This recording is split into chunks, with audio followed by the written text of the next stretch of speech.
হে কি খবর বন্ধুরা, আবারও স্বাগতম। আজকের গল্পে জানব কিভাবে একটা সিদ্ধান্ত এই দম্পতির জীবন থমকে দিয়েছিল, যার পর থেকে তারা বাইরের দুনিয়ার আলো আর দেখতে পারেনি।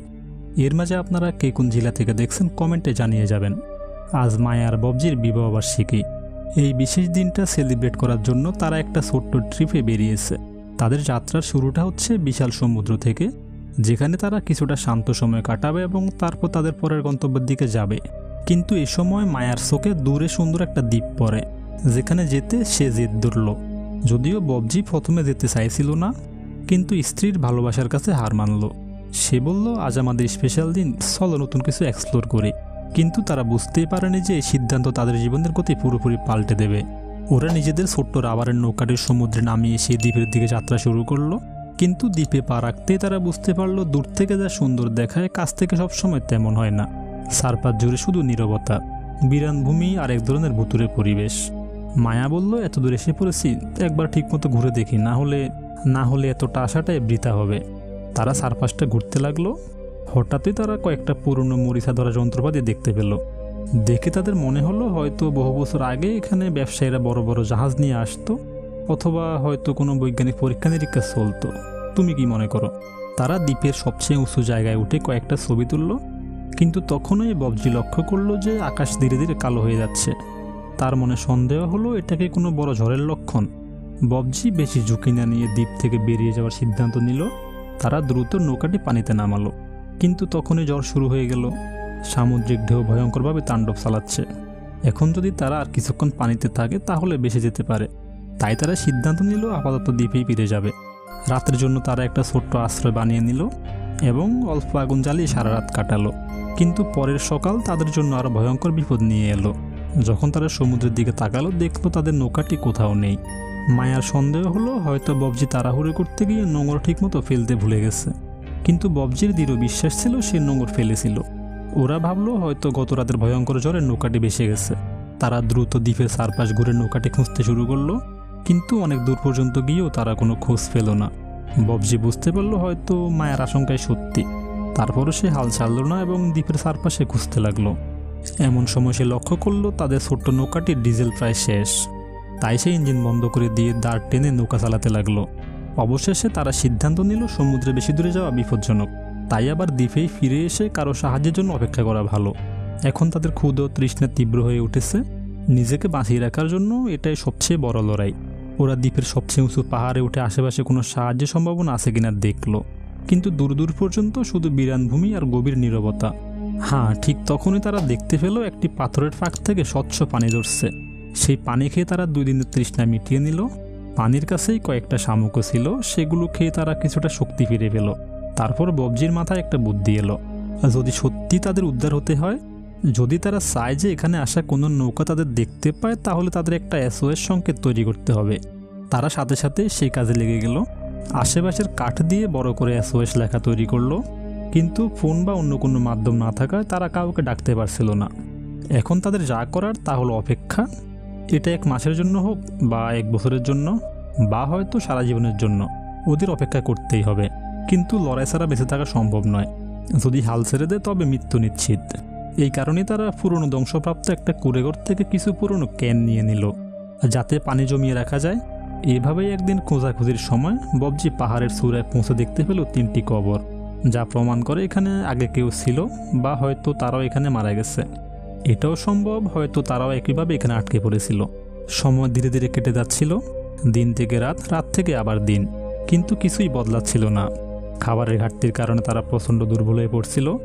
ববজি মায়াকে সাহস দিচ্ছিল, বলছিল আমাদের লড়াই চালিয়ে যেতে হবে, হাল ছাড়া যাবে না, একদিন সব কিছু ঠিক হয়ে যাবে। কিন্তু এই কথাগুলো মায়ার ভিতরে কোনো শক্তি জোগাতে পারছিল না। কাজ করতে করতে হঠাৎ এক সময় মায়া অজ্ঞান হয়ে পড়ল। ববজি দ্রুত তাকে তুলে নিয়ে একটা ছোট্ট ঝুঁকিতে শুইয়ে দিল। সারা রাত ভেবে ববজি সিদ্ধান্ত নিল, এভাবে বসে থাকলে মৃত্যু নিশ্চিত, তাদের খাবারের ব্যবস্থা করতেই হবে। সে ধারালো একটা অস্ত্র তৈরি করলো। পরের দিন সকালে যখন মায়ার শারীরিক অবস্থা কিছুটা ভালো হলো, সে মায়াকে নিয়ে দ্বীপের অন্য প্রান্তে গেল। সেখানে বিশাল সংখ্যক পেঙ্গুইন জড়ো হয়েছিল। এখানেই ববজির পরবর্তী পরিকল্পনা স্পষ্ট হলো। সে একটি পেঙ্গুইন ধরার সিদ্ধান্ত নিল। কিন্তু মায়া এতে রাজি হয় না। সে কাউকে হত্যা করে নিজের পেট ভরতে চায়নি। তবুও ববজির মনে হচ্ছিল যদি এটা না করে তাহলে তারা বাঁচবে না। শেষমেশ ববজি একটি পেঙ্গুইনকে মেরে ফেলল। তারপর বহুদিন পর তারা পুষ্টিকর খাবার খেলো, যা তাদের শরীরে আবার কিছুটা শক্তি ফিরিয়ে দিল।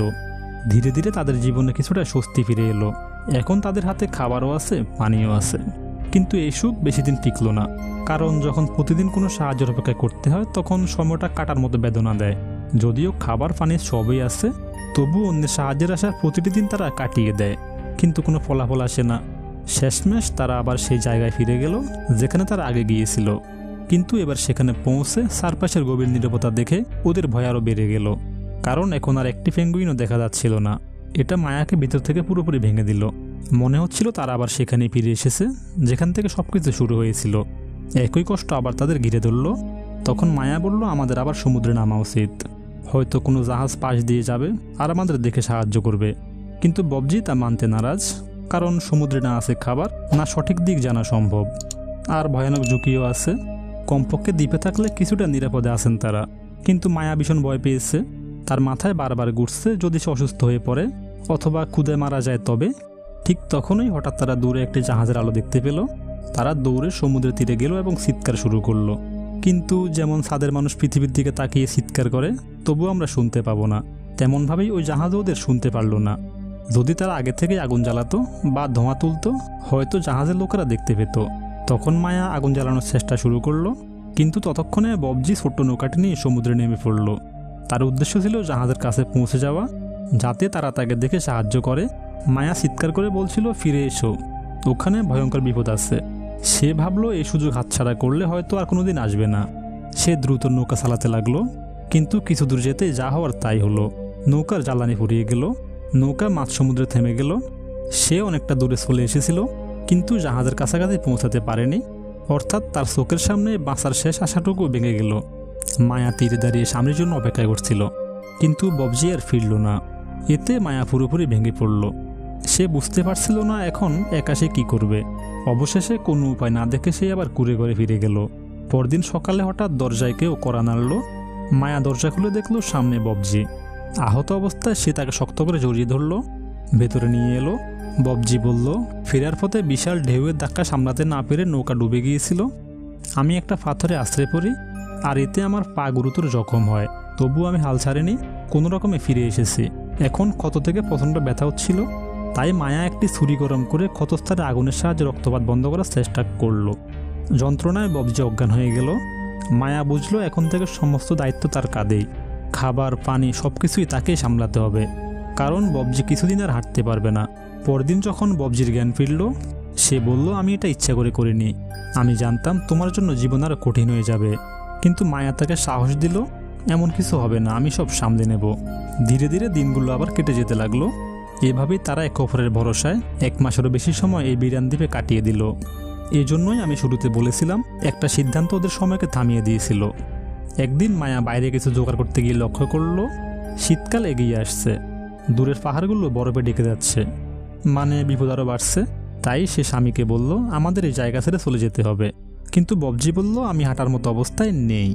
মায়া বাইরে থেকে হাঁ বলল বটে, কিন্তু ভেতরে ভেতরে সে জানতো যদি কোনো পদক্ষেপ না নেয় তবে তারা ঠান্ডায় মরে যাবে। তার স্বামী বরাবরই কঠিন সিদ্ধান্ত নিতে অক্ষম, এমনকি সেই দিনও যখন জাহাজ তাদের হাতছাড়া হয়ে গেল। পরদিন সকালে মায়া বলল, আমাদের সমুদ্রে যেতে হবে, হয়তো সেখানেই কোনো সাহায্য পাওয়া যাবে। যদি সেদিন আমার কথা শুনতে, হয়তো সেই জাহাজ আমাদের দেখে ফেলত। কিন্তু আফসোস করে লাভ নেই, এখন একটা সিদ্ধান্ত নিতেই হবে। তাই এক রাতে স্বামী যখন ঘুমিয়েছিল, মায়া কিছু জিনিসপত্র নিয়ে একাই বেরিয়ে গেল। তার মনে একটাই আশা, যদি সে ফিরে আসে তবে কারো সাহায্য নিয়েই ফিরবে। কিন্তু এ পথে তো সহজ নয়, কারণ ততক্ষণে প্রচণ্ড শীত নেমে এসেছে, রক্ত হিম করে দেওয়া হাওয়া বইছে, চারদিক শুধু সাদা বরফে ঢাকা। তবুও মায়া হাঁটতে লাগলো, তার ভেতরে যেন এক অদম্য সংকল্প, এইবার হয় বাঁচবে নয় মরবে। সে বরফের উপর রাত কাটালো, পরদিন ভোরে আবার হাঁটতে শুরু করলো। কিন্তু অবশেষে একসময় তারও শক্তি ফুরিয়ে গেল।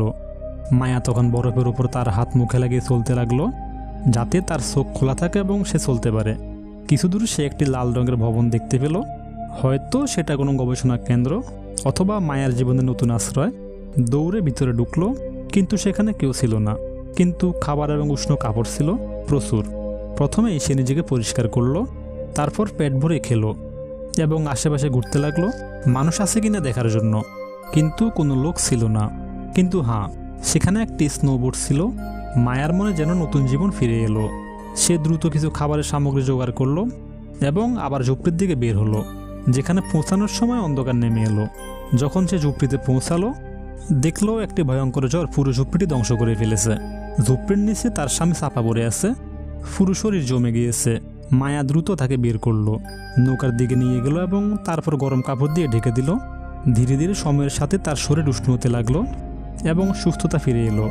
এবার দুজনেই খুশি, ওদের থাকার জন্য একটি ছাদও মিলেছে। ববজি এখন বেশিরভাগ সুস্থ। তাদের মধ্যে একটি রাত নাচও হয়েছে। তারপর এলো সেই দিন যার জন্য তারা 42 দিন অপেক্ষা করেছে। গবেষকদের দল পৌঁছে গেছে, অর্থাৎ এখন তারা বাঁচবে। মায়া সঙ্গে সঙ্গে ববজির সঙ্গে আলিঙ্গন করলো, কারণ এখন সব কিছু ঠিক হয়ে যাবে। এভাবেই এই গল্প শেষ হলো। যদি আমাদের কাছে আপনাদের কোনো প্রশ্ন থাকে, নিচে কমেন্টে লিখুন, আমরা দ্রুত তার উত্তর দেব। তাহলে দেখা হবে পরের ভিডিওতে। ধন্যবাদ দেখার জন্য। Piece out.